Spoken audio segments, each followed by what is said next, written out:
Vítajte pod Račianskými Vinicami a rýchlo si poďme predstaviť skupiny. V tej prvej hneď v úvode Šenkvice podľahli Akordu, no keďže zdolali turecký Gaziantep a Sofijskú Lokomotívu, spolu s Azerbajdžancami postúpili do semifinálových bojov. Tam sa po výhrach nad norským Akerom 5-1, bulharským NSA 3-0 a fínskym Seinäjoki 7-1 predstavili aj domáci KPH Rača. V bitke o postup o kategóriu vyššie to lepšie hralo Akordu, ktorému bolo do spevu po víťazstve nad HC NSA 5-0. No a druhý postupujúci vzišiel z bratovraženej vojny medzi Račou a Šenkvicami, ktoré hneď v úvode premenenou penaltou išli do vedenia. Domáci potom zatlačili súpera pred ich bránu, no bolo im to platné ako ohrnutému ženichovi snubný prsteň. V druhej 35 minútovke nad polovicou oranžových nelietali ani lastovičky, pretože tá horela ako pri sabate čarodejníc. No čo malo prísť prišlo a v 59. minúte svietilo na ukazovateli skóre 1-1. Ale na zdesenie Račanov len čosi 100 sekúnd a tretia strela Šenkvíc na domáceho golmana znamenala druhý gól.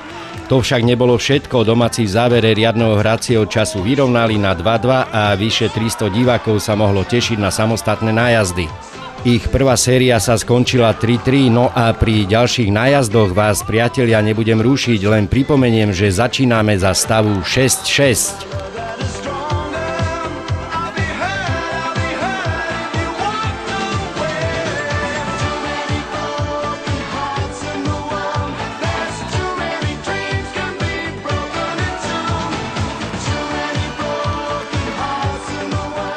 Tak stal si sa hviezdou, gratulujem k tomu postupu aj k víťazstvu v poslednom zápase. No poďme na ten samotný zápas, aký bol z pohľadu brankára?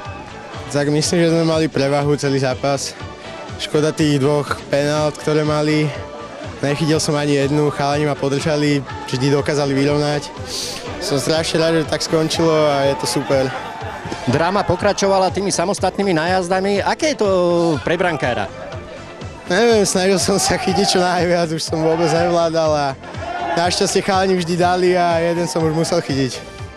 Gratulujem ešte raz a budeš to osláviť. Ďakujem pekne. Tak Peťo, z pohľadu trénera, no zrejme krásne finále, ale aké bolo? No finále bolo perfektné, bol to zážitok myslím aj pre divákov. Mali sme celý zápas navrh, len to šťastie niekedy chýba tým chlapcom, ale si to vydreli do poslednej chvíle. Z pohľadu organizátora si spokojný s celou touto C divíziou pohára európskych majstrov? No, som spokojný, všetko to klapalo od rozhodcov, cez usporiadateľov, všetko bolo tak, jak malo byť, som spokojný, nakoľko sme prví. Tak chlapci, ešte spoločné foto a je to. Miro Mihalík, Televízia Bratislava.